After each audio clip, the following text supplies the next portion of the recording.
ఆరోగ్యం, ఆత్మవిశ్వాసం అనూస్తో సాధ్యం. ట్రాన్స్ఫర్మేషన్ సర్వీసెస్ పైన ఫ్లాట్ 50% డిస్కౌంట్. అనూస్ సిన్స్ 1982. తనపై నాకు ఎలాంటి ఫీలింగ్స్ లేవు. నాకు అసలు నువ్వంటే ఇష్టమే లేదు. సో ప్రేమ దొంగే, పెళ్లి దొంగే. జీవితాంతం ఇలాగా బాధపడుతూనే ఉండాలి. నీ బాధను చూసి మీ తల్లిదండ్రులు కూడా బాధపడుతూనే ఉండాలి. అవి బాధ తట్టుకోలేక నాన్న పెరాలసిస్ వచ్చింది, బెడ్ మీద పడిపోయాడు. భార్యాభర్తల సంబంధం అది ఉందా, అది లేదా? నా నోట్లో చెప్పలేదు. లేదండి, అస్సలు. ప్రతి రోజు ప్రతి సెకండ్ నాకు ఇలా గుర్తుతున్నట్లు ఉంటుంది మేడం. వెనక్కి తిరిగి చూసుకుంటే మా అమ్మ నాన్నలతో కలిసి ఉన్నది కూడా ఏం లేదు. ఏ పెళ్లికి ముందు ఈ లిస్ట్ అడగలేకపోయావా? ఏంటంటే విడాకులు తీసుకుని నువ్వు హ్యాపీగా ఉంటే మాకు అదే చాలు అన్నట్టుగా మాట్లాడుతున్నారు వాళ్ళు. దీన్ని సినిమాటిక్గా చేయొద్దు. ఆ పంచాయతీలు అయిపోయినాయి, ఆ ఊరు పెద్దల మధ్యన మాటలు అయిపోయినాయి, కోర్టు దాన్ని క్లోజ్ చేసింది.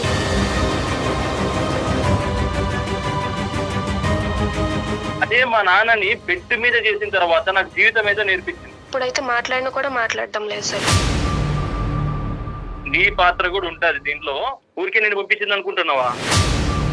అసలు కనీసం నన్ను చూస్తున్నావా, పట్టించుకుంటున్నావా, దగ్గరికి వస్తే వెళ్ళిపోతున్నావు. అంటే ఇప్పుడు నీకు రిలేషన్షిప్ అంటే టచింగ్ ఉండాల్సిందే ఏంది? అదే కావాలని ఎక్కడుంది? మరీ మాట్లాడకు విజయ్, అర్థం పర్థం లేకుండా అమ్మాయి పరువు తీసే ప్రయత్నం చేయొద్దు. ముక్కు నేలకు రాసిన నెక్స్ట్ క్షణమే నేను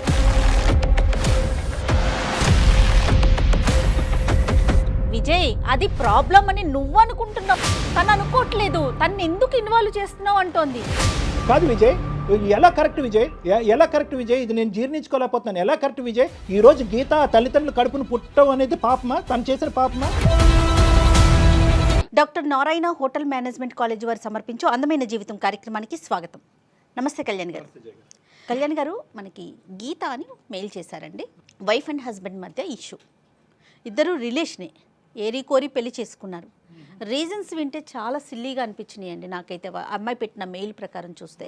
సో ఇమీడియట్గా వైఫ్ అండ్ హస్బెండ్ మధ్య ఇష్యూ కాబట్టి మీరు మాట్లాడాల్సిందే అనిపించింది. తను నెంబర్ మనకి పాస్ చేసింది, నేను ఒకసారి కాల్ చేసేస్తాను.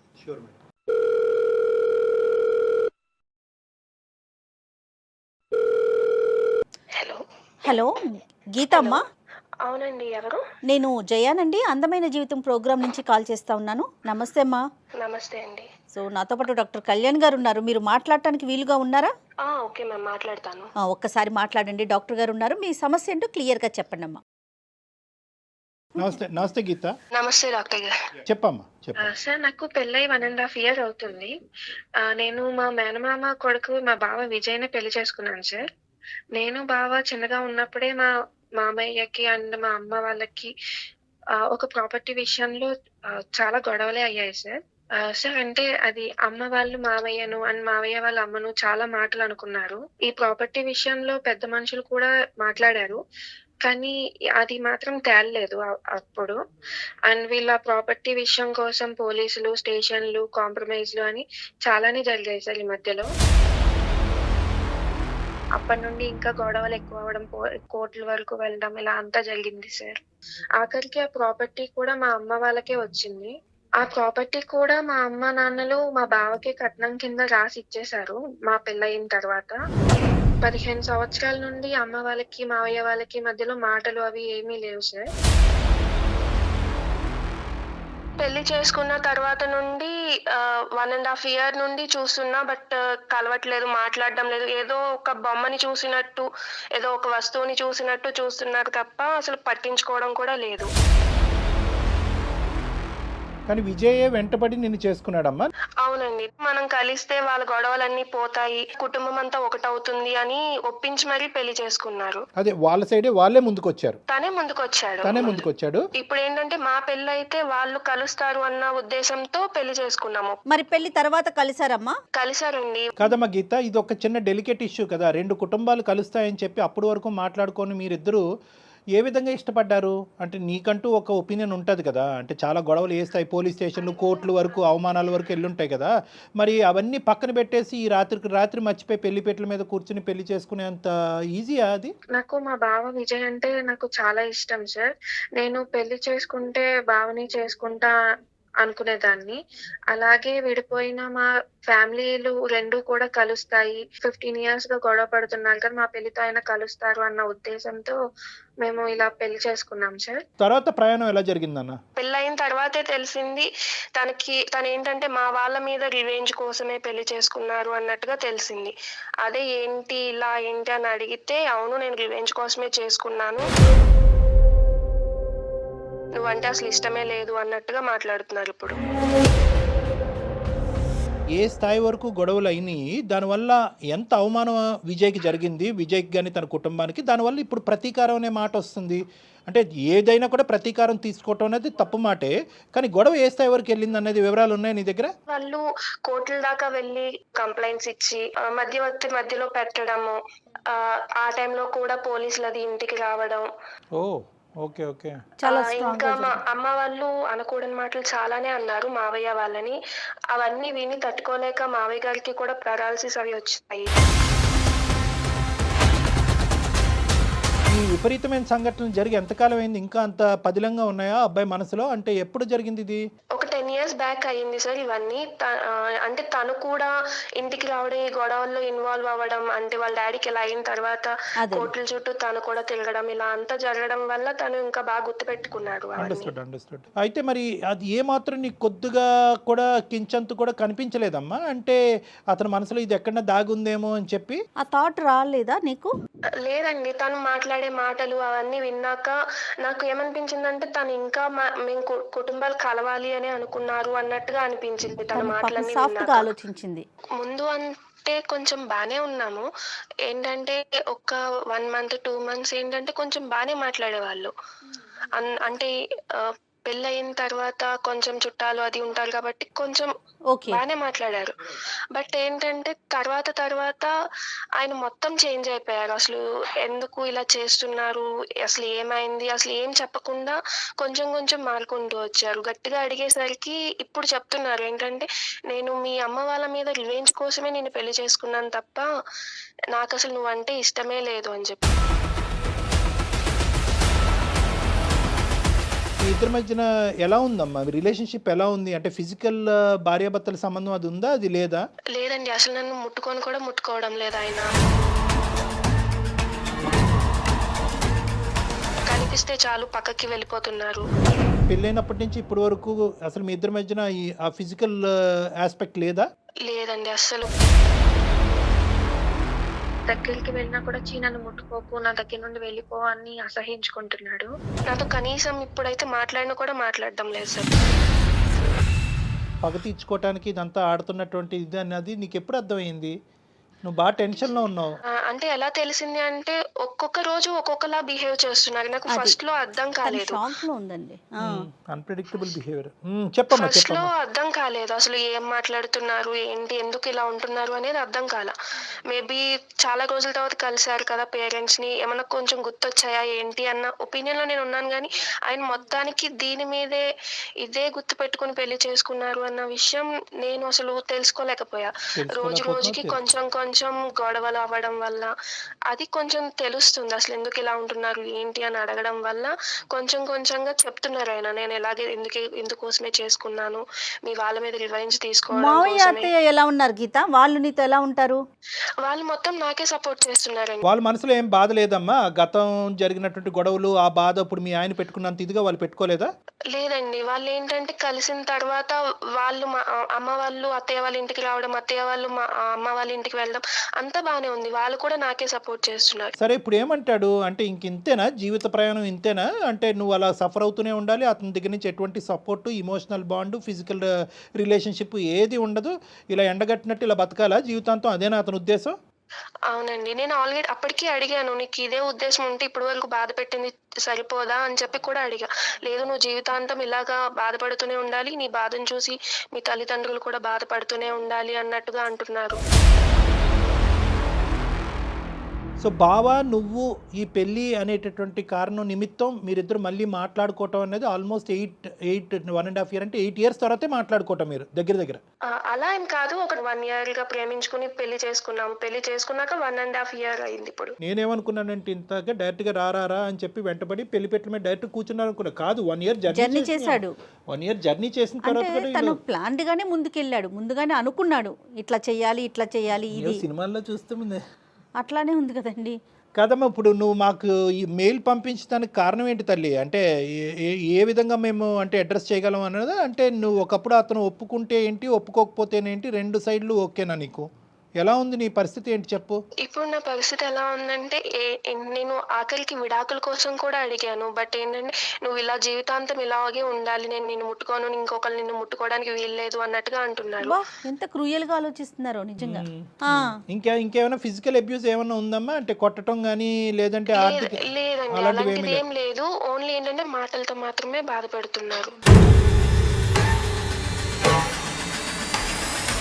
అంటే ఇది అప్పుడు జరిగినటువంటి గొడవ ఒక ఎత్తు అయితే కనుక ఇప్పుడు కన్న కూతురునే జీవితాన్నే పనంగా పెట్టినటువంటి పరిస్థితి ఏర్పడింది. మరి అస్సలు తగ్గరే మీ పేరెంట్స్ ఏమంటున్నారు? వాళ్ళు వచ్చి మాట్లాడారు, అడిగారు. బట్ ఏంటంటే మా బావ దగ్గర నుండి ఒక్క రెస్పాన్స్ కూడా లేదు. మీరు ఇలాగే ఉండండి, మా డాడీకి మా డాడీ ఎంత బాధపడ్డారో మీరు అంతే బాధపడాలి. ఏం చెప్పినా కూడా కన్విన్స్ అవ్వట్లేదు వాళ్ళు. కాదు నాన్న, ఇప్పుడు గీత రెండు డోర్స్ ఓపెన్ అయ్యే ఉన్నాయి కదా. అంటే either he has to give you divorce and let you go free, or నిన్ను హ్యాపీగా నీ జీవితం నిన్ను బతకనివ్వాలి, లేదంటే అతను మారి వచ్చి మీ ఇద్దరు కలిసి ప్రయాణం చేయాలి. ఈ రెండింటికి ఓకే నువ్వు? ఓకే అండి, నాకు ఎలా అయినా పర్లేదు. తను మారితే ఇంకా మంచిది. తను మారినా ఓకే, తను మారను నేను ఇలానే ఉంటానంటే తన బతుకునేదో అమ్మాయి బతుకనిస్తే తన దారిని తను చూసుకుంటాను అంతే. డివోర్స్ తీసుకుంటానంటే మీ పేరెంట్స్ ఓకేనా అమ్మా? దానికి ఒప్పుకోరేమోగా పెద్దవాళ్ళు. మా మావయ్య వాళ్ళు మార్పించడానికి చాలా ట్రై చేశారు. వాళ్ళకి కూడా ఇష్టం లేదు ఇలా డివోర్స్ తీసుకోవడం, అది అంతే ఇష్టం లేదు. కానీ మా అమ్మ నాన్నకైతే ఓకే, ఎందుకంటే నేను ఇక్కడ ఇబ్బంది పడుతున్నాను కాబట్టి మా అమ్మ నాన్న కొంచెం నా గురించి ఆలోచించి వాళ్ళు ఏంటంటే విడాకులు తీసుకుని నువ్వు హ్యాపీగా ఉంటే మాకు అదే చాలు అన్నట్టుగా మాట్లాడుతున్నారు వాళ్ళు. అంటే తనకు అర్థం కావట్లేదు, ఇంకా షాక్లోనే ఉంది. ఏంటి ఇప్పుడు కొట్టడు అని చెప్పి ఉండాలా, కొట్టడు తిట్టడు అని చెప్పి ఇక్కడ ఉండాలా, లేదంటే ఉక్కిరి బిక్కిరి వాతావరణం క్రియేట్ చేస్తున్నాడని చెప్పి ఇక్కడి నుంచి పారిపోవాలా? ముందు నువ్వు వెనకతలు గొయ్యి అమ్మాయి పరిస్థితి. ఇప్పుడు సమాజం బయటకు వెళ్ళింది అనుకోండి, ఆడపిల్ల ఏమో అంత చక్కగా ఉంటాడు విజయ్, ఉద్యోగం చేసుకుంటున్నాడు, పువ్వుల్లో పెట్టి చూసుకుంటాడు, నీకేం మాయరోగం అమ్మాయి, ఎందుకు వదిలేవని అంటారు. సో ఇప్పుడు at the end of the day ఈ అమ్మాయి ఇక్కడ ఉండలేదు, బయటకు వెళ్ళి సమాజానికి సమాధానం చెప్పుకోలేని పరిస్థితి. అయినా కానీ డివోర్స్ అడుగుతున్నాం, చాలా ధైర్యంగానే అడుగుతున్నాం. Hats off. ఆ ఒక్క విషయానికి నిన్ను మెచ్చుకోవాలి. ఎందుకంటే చాలామంది ఆడపిల్లలు సరే సరే ఇక్కడే తేల్చుకుంటాను నా లెక్క, ఇంకేముంది ఇలా కట్టబెట్టారు కాబట్టి ఇంకెలాగే బ్రతుకుతుంటాను. అట్లీస్ట్ నువ్వు బాగా మాట్లాడుతున్నావు, ఆ విధంగా ఆలోచిస్తున్నావు, కానీ అతను ఎంతవరకు దాన్ని అంగీకరిస్తాడు అనేది మనం చూద్దాం. మరి అతనితో మాట్లాడదామా? విజయ్తో మాట్లాడదాం. మాట్లాడదామంటావా గీత? ఓకే అండి, మాట్లాడదాము. కనెక్ట్ చేసినప్పుడు ఒక మాట చెప్పు, ఇట్లా అందమైన జీవితం డాక్టర్ కళ్యాణ్ గారు ఉన్నారు అనేసి. ఏమా? ఓకే అండి, ఓకే చెప్పి కనెక్ట్ చేసి చూద్దాం, ట్రై చేసి చూద్దాం. Okay. The person you are speaking with has put your call on hold. Please stay on the line. Hello hello బావా, మన మధ్య ఉన్న ప్రాబ్లం కి ఏదైనా సొల్యూషన్ దొరుకుతుందేమో అన్న ఉద్దేశంతో సుమన్ టీవీ అందమైన జీవితం ప్రోగ్రామ్ కి అప్రోచ్ అయ్యాను. సార్ వాళ్ళు కాల్లో ఉన్నారు, ఒకసారి సార్ వాళ్ళతో మాట్లాడవా బావా? నువ్వు ఎందుకు అక్కడికి? ఎందుకు సంసారం ఏమన్నా వీధిలో పెడుతున్నావు ఏంటి? నేను ఎక్కడ పెట్టాను? ఆల్రెడీ నువ్వే తీసుకొచ్చావు కదా వీధిలోకి, ఇంకా నేనేం పెట్టడం? ఏదైనా ఉంటే మూసుకొని వచ్చి ఇంటికి వచ్చి మాట్లాడు. విజయ్, సారీ నాన్న, నేను డాక్టర్ కళ్యాణ్ చక్రవర్తి, సుమన్ టీవీ అందమైన జీవితం నుంచి కార్యక్రమం నుంచి మాట్లాడుతున్నాను. నేను నా పక్కన జయ గారు కూడా ఉన్నారు. అమ్మాయి ఏంటంటే ఒక ప్యానిక్లో ఉంది విజయ్. అంటే ఏంటంటే ఇప్పుడు ఎంతో ఇష్టపూర్వకంగా పెళ్లి చేసుకుంది, అన్ని గొడవలైనా కూడా కుటుంబం మధ్యన ఆ స్థాయి పోలీస్ స్టేషన్ గడపలు తొక్కినటువంటి స్థాయి గొడవలైనా కూడా మీరిద్దరూ ప్రేమించుకుని 1 year ప్రయాణం చేసిన తర్వాత ఇప్పుడు పెళ్ళైనటువంటి 1.5 year జర్నీలో మధ్యలో మీరు ఏంటంటే కనుక నాకు పూర్తి స్థాయిలో నువ్వు అంటే పూర్తి ఏంటండి 100% నాకు ఇష్టం లేనటువంటి పెళ్లి, కష్టమైన పెళ్లి, కేవలం రెవెంజ్ గురించే చేసుకున్నాను అనే మాట అన్నారంట. అది ఆ అమ్మాయి ఇంకా జీర్ణించుకోలేకపోతుంది. ఆ అమ్మాయికి పదాలు కూడా రావట్లేదు, తన బాధను మాకు ఎక్స్ప్రెస్ చేయడం కూడా తనకు అర్థం కావట్లేదు. నీ వర్జన్ ఏంటి నాన్న అసలు? విజయ్, ఏం జరుగుతుంది ఇక్కడ? సార్ యాక్చువల్గా ఏమైందంటే సార్, మాది చిన్న కుటుంబం సార్. నేను అమ్మ నాన్న ఉండేవాళ్ళము. నాకు 6 years ఉన్నప్పుడు ఒకసారి మా అత్త మా అత్తమ్మ వచ్చింది సార్. సారీ అత్తమ్మ కాదు, సోకల్ అత్త. అమ్మని పదం కోల్పోయింది సార్ తను వచ్చి ఒక రోజు మా నాన్న పేరు ఉన్న ల్యాండ్ మొత్తం కావాలని అన్నరాని మాట్లాడి అనింది సార్. తను నా నోట్తో చెప్పలేను సార్, అలాంటి బూతులు మాట్లాడింది సార్.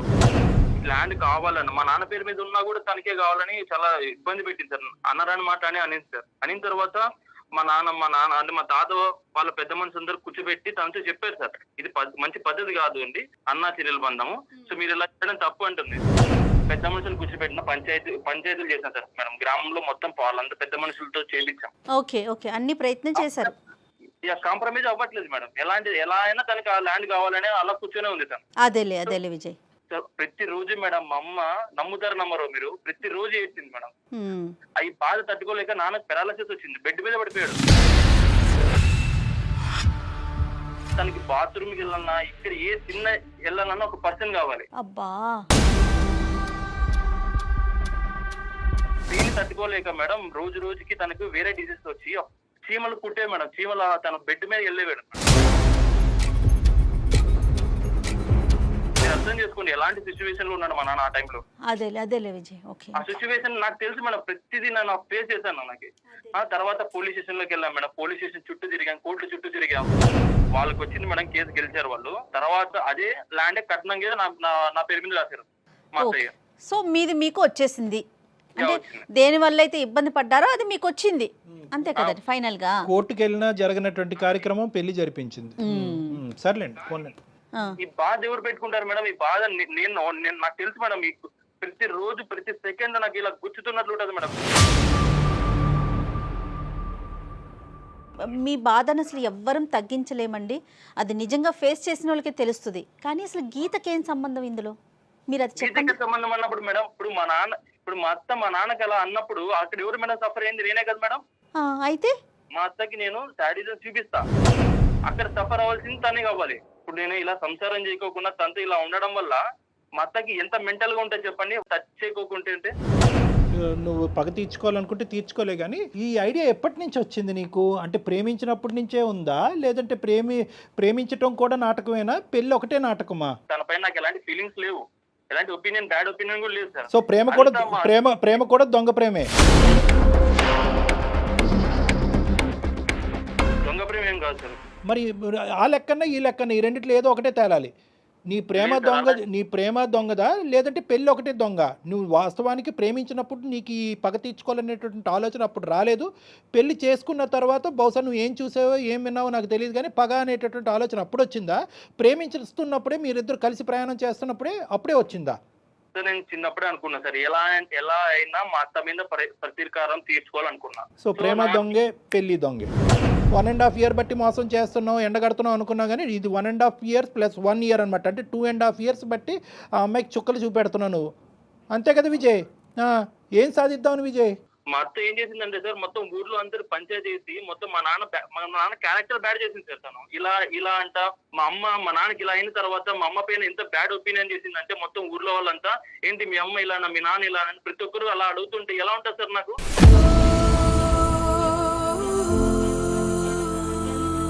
మా అత్త ఎలాగైనా మా నాన్నకు మా అమ్మకు నాకు క్షమాపణ చెప్పాలి. క్షమాపణ ఇన్ ద సెన్స్ తను మా ఇంటికి వచ్చి మా రిలేటివ్స్ అందరి ముందర నా కాలు మా అమ్మ మా నాన్న కాలు పట్టుకొని ముక్కుకు నేలకు రాసిన తర్వాత నెక్స్ట్ సెకండ్ డే నేను సంసారం చేస్తాను. ఇంకేమైనా ఉన్నాయి లిస్ట్ లో?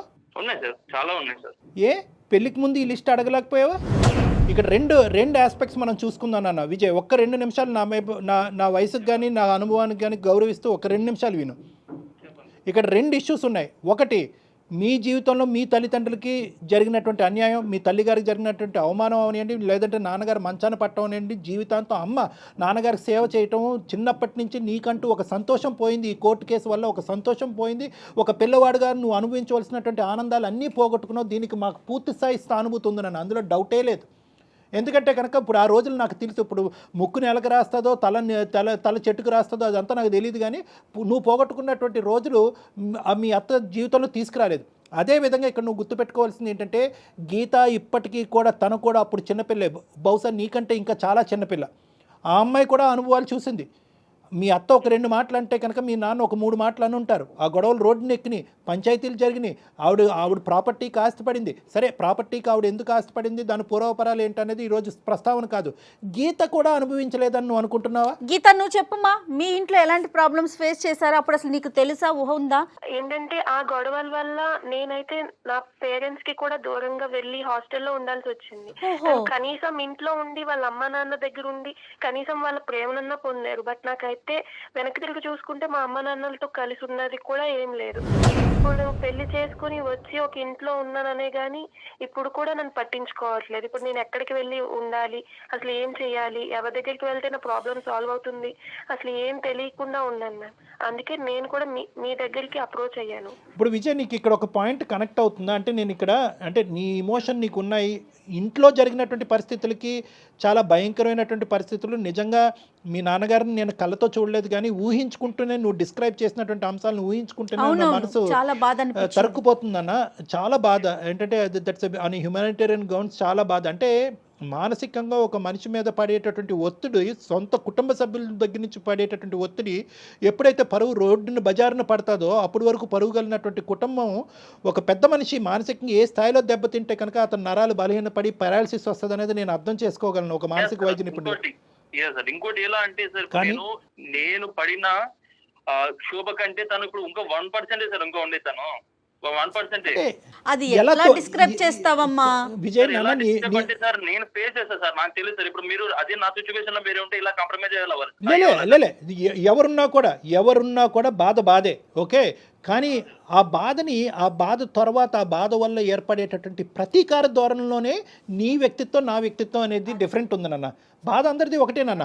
ఈరోజు నువ్వు ఇది తూకం వేయద్దు. ఆ అమ్మాయి ఎంత బాధపడింది, ఈరోజు ఆ అమ్మాయి బహుశా ఈ ఇంట్లో ఉంటే కనుక ఆ అమ్మాయి నిన్ను వచ్చి ప్రేమించి ఆ అమ్మాయి పగ తీర్చుకోవచ్చు కదా. కానీ ఆ అమ్మాయి ప్రేమకు దూరం అయింది. తల్లిదండ్రులు ముందుగా ఆలోచించి ఈ గొడవలన్నింటి మధ్యన ఆడపిల్ల ఉండకూడదు అనేటటువంటి ఉద్దేశంతో హాస్టల్లో పెట్టారు. తన ప్రేమను మిస్ అయింది కదా.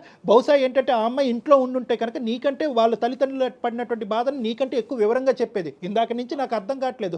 బాధపడ్డాను, కొట్లాట జరిగింది, కానీ నాకు ఆ వివరాలు తెలియదు అనేది ఇప్పుడు నాకు క్లియర్ వచ్చింది. ఈ అమ్మాయిని తీసుకెళ్లి హాస్టల్లో పెట్టారు. నీ ఆలోచన శైలి తప్పు అనో లేదంటే నీ బాధ తప్పు అని అనట్లేదు, కానీ నువ్వు వెళ్ళేటటువంటి యాక్షన్ ప్లాన్ ఏదైతే ఉందో అది మానవతా దృక్పథం నుంచి చాలా దూరంగా వెళ్ళిపోతుంది. చాలా దూరంగా కాదమ్మా, నువ్వు ఫేస్ చేసిన ఆ బాధ, ఆ పెయిన్ ని ఎదుటోళ్ళు కూడా ఫేస్ చేయాలని కోరుకోవటం ఎంతవరకు కరెక్ట్ చెప్పు? లేదు మేడం, నా పర్స్పెక్టివ్ లో అది కరెక్టే మేడం. అసలు కాదు విజయ్, ఎలా కరెక్ట్ విజయ్? ఇది నేను జీర్ణించుకోలేకపోతున్నాను. ఎలా కరెక్ట్ విజయ్? ఈ రోజు గీత తల్లిదండ్రులు కడుపును పుట్టడం అనేది పాపమా? తను చేసిన పాపమా?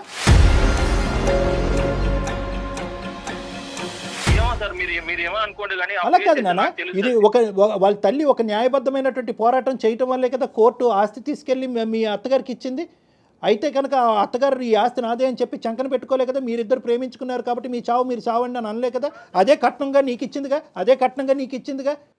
ఇప్పుడు ఇచ్చింది సార్. కాదు సార్, ఇప్పుడు అదంతా ఆ ప్రాబ్లమ్స్ అన్ని ఫేస్ చేసిన తర్వాత కూతుర్ని ఇచ్చేసి ఆ ప్రాబ్లమ్స్ మర్చిపోతే ఎలా మర్చిపోతాం సార్?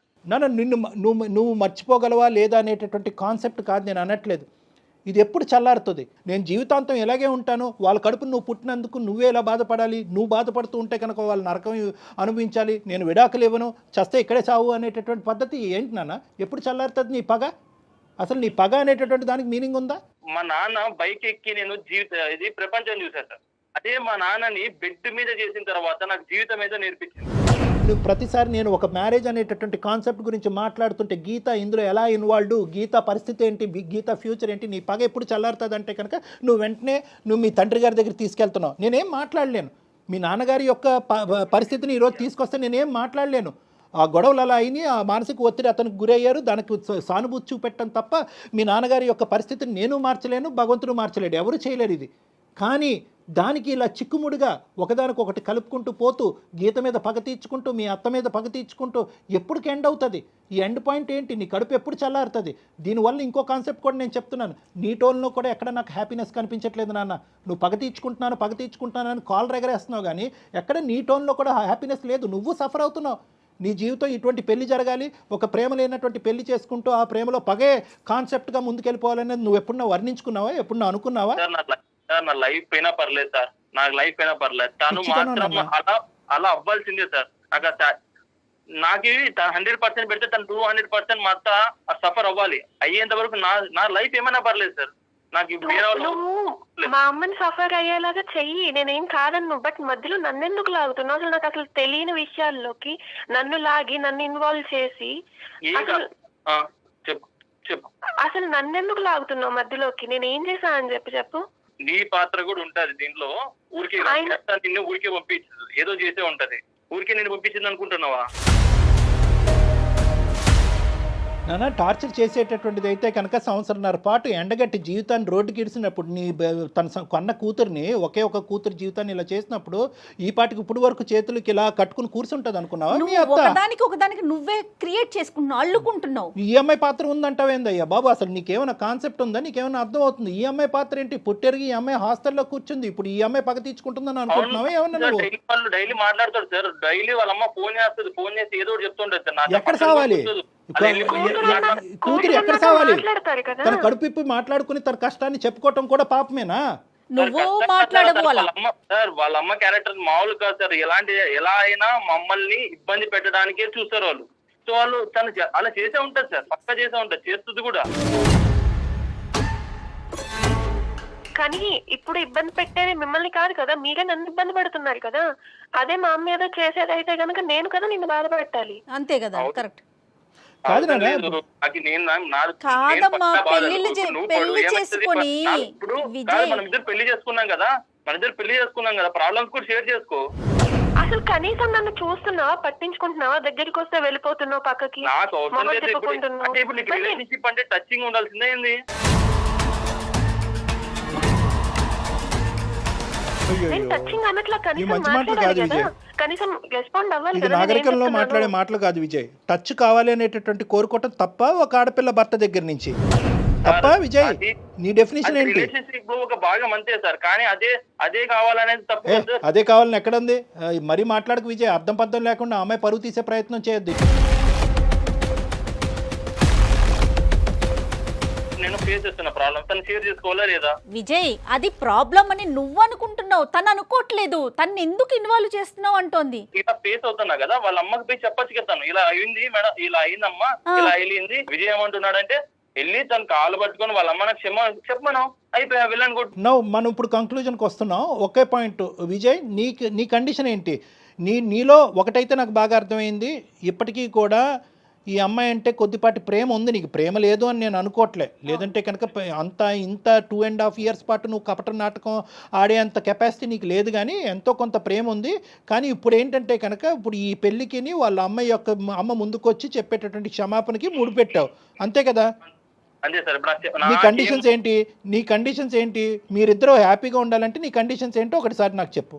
ఇప్పుడు మా అత్త మా మామ ఇద్దరు వచ్చి మా బంధువులు, మా రిలేటివ్స్ అందరి ముందర మా ఇంటి దగ్గరకు వచ్చి నా కాళ్ళు, మా అమ్మ కాళ్ళు, మా నాన్న కాళ్ళు పట్టుకొని క్షమాపణ చెప్పి ముక్కు నేలకు రాసిన నెక్స్ట్ క్షణమే నేను తనతో కాపురం చేస్తా. ఇది నా కంక్లూజన్ సార్. ఇది చేసిన తర్వాత నేను తనతో హ్యాపీగా ఉంటా, గీతతో.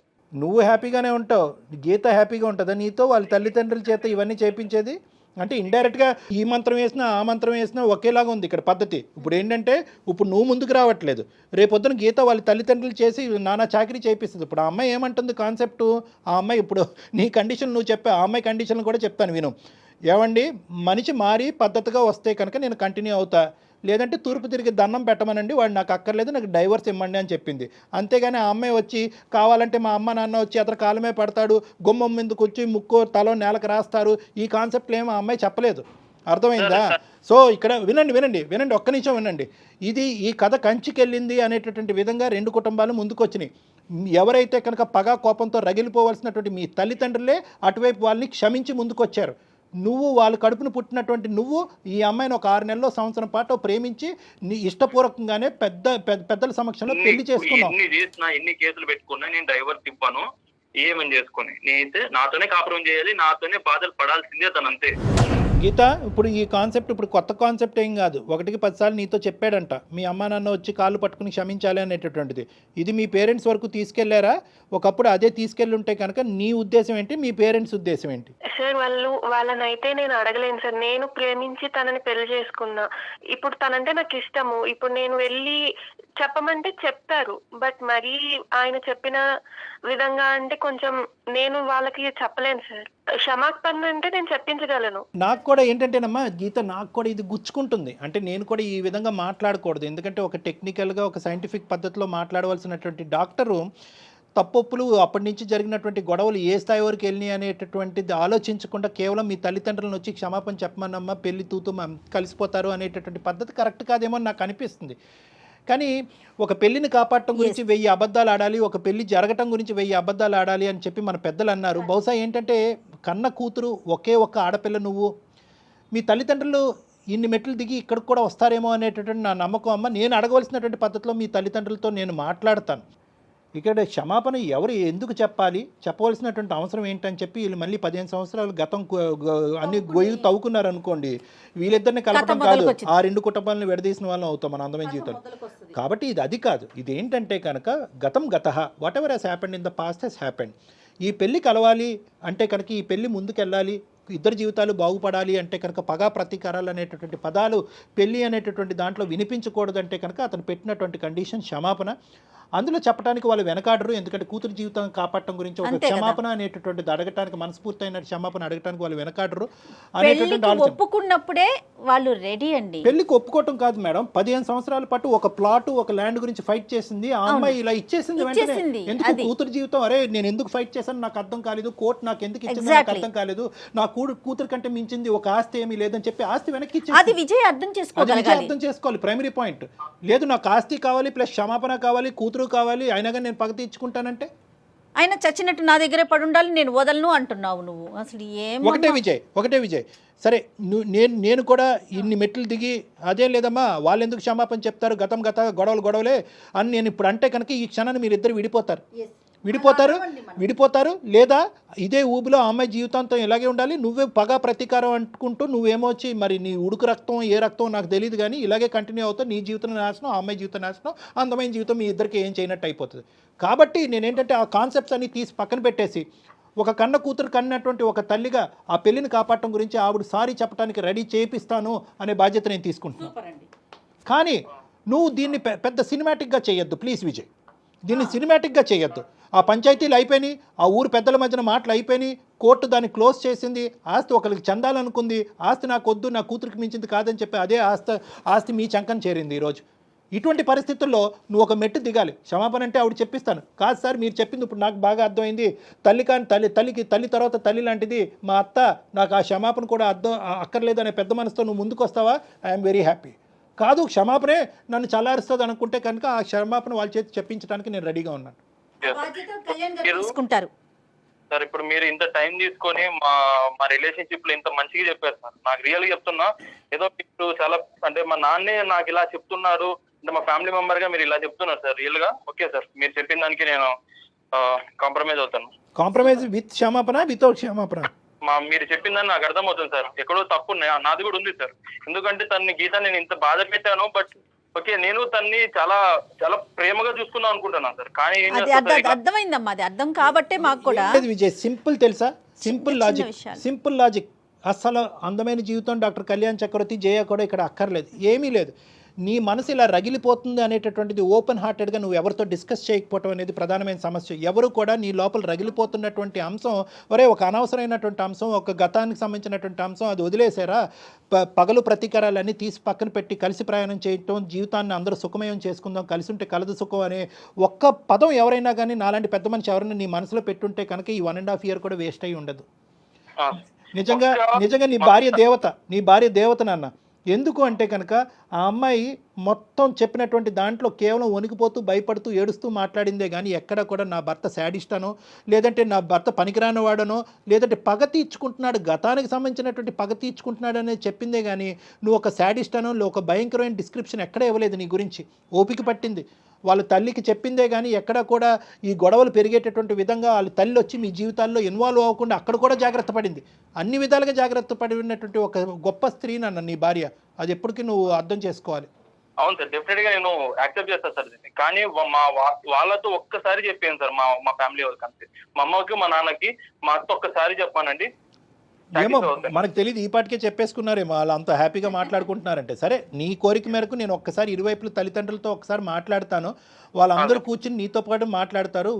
వాళ్ళందరి మధ్యన ఎటువంటి విద్వేషాలు వైషమ్యాలు లేవు అని చెప్పి క్లియర్ కట్గా నీకు చెప్తారు. అప్పుడు నీ మనసు అప్పుడు చల్లబడుతుంది, మీరు హ్యాపీగా ప్రయాణం చేస్తారు. ఓకేనా? నేను టేకప్ చేస్తానులే, నేను మాట్లాడతాను. ఇరువైపుల తల్లిదండ్రులతో నేను మాట్లాడతాను. ఓకే అమ్మా. విజయ్, ఎప్పుడు జరిగిపోయిన చెడుని వదిలేయాలమ్మా, దాంట్లోంచి మంచిని తీసుకునే ముందుకెళ్ళాలి. అదే కదా జీవితం. చూడు, ఒక ఆడపిల్ల నీకోసం ఎంత బాధపడతా ఉంది. దయచేసి ఆలోచించి ఒక్కసారి మనం కౌన్సిలింగ్లో కూర్చుందాం. నువ్వు, మీ పేరెంట్స్, అట్లానే మన గీత వాళ్ళ పేరెంట్స్ అందరూ కలిసి ఒక్క సెషన్ ఒక్కసారి కళ్యాణ్ గారిని మీట్ అవ్వండి. దాని తర్వాత మనం ముందుకెళ్దాం. ఏమా? Right Vijay, all the best అమ్మా, హ్యాపీగా ఉండండి. గీత, థ్యాంక్ యూ మా. Thank you ma'am. కళ్యాణ్ గారు, ఇంత ఫాస్ట్గా తను రియలైజ్ అవుతాడు అనుకోలే. అతని లోపల ఈ యాంగిల్ అలాగ అతన్ని ముంచేసి అలా ముందుకు తీసుకెళ్ళండి. తీసుకోరా, పగ తీర్చుకోరా అని అంతరాత్మ ఏమని చెప్తుందంటే, పగ తీర్చుకో అని చెప్తుందే కానీ ఇటువైపు ఒక కనికరంతో చూడాలి, నా భార్యను చూడాలి, ప్రేమించినటువంటి ఒక ఆడపిల్లని, ఎటువంటి సంబంధం లేనటువంటి ఒక ఆడపిల్లని. నేను ఇందాక ఒక మాట అన్నాను కదా, ఆ తల్లిదండ్రులు కడుపును పుట్టడమే ఈ అమ్మాయి చేసుకున్న శాపమానం. సో ఇవన్నీ రియలైజేషన్ పాయింట్స్. ఇవేం చేసినాయి అంటే కనుక స్లోగా పగ అనే తెర తీసేసి అతనికి రియలైజ్ చేసినట్టుగా చేసినాయి. ఇక్కడ నా స్థానం అక్కర్లేదు మేడం. ఎవరైనా ఒక పెద్ద మనిషి కూర్చుని ఈ రెండు పదాలు అతని బ్రెయిన్లో పెట్టుంటే కనుక ఇది ఎప్పుడో తేలుండేది కదా. కానీ మీరు యాక్సెప్ట్ చేసి ఆమెతో క్షమాపణ అయినా చెప్పిస్తానన్నారు చూడండి, నాకు హ్యాపీగా అనిపించిందండి. ఎందుకంటే ఏం చేస్తాం, ఇప్పుడు కాపురం నిలబడాలి కదా, దాని తర్వాత ఏదన్నా అవుతుందా అంటే దాన్ని మనం ఎక్కడ ఊహిస్తాము? ఏం కళ్యాణ్ గారు? కరెక్ట్ జయ గారు. రైట్ అండి. నమస్తే. నమస్తే జయ గారు, థ్యాంక్ యూ.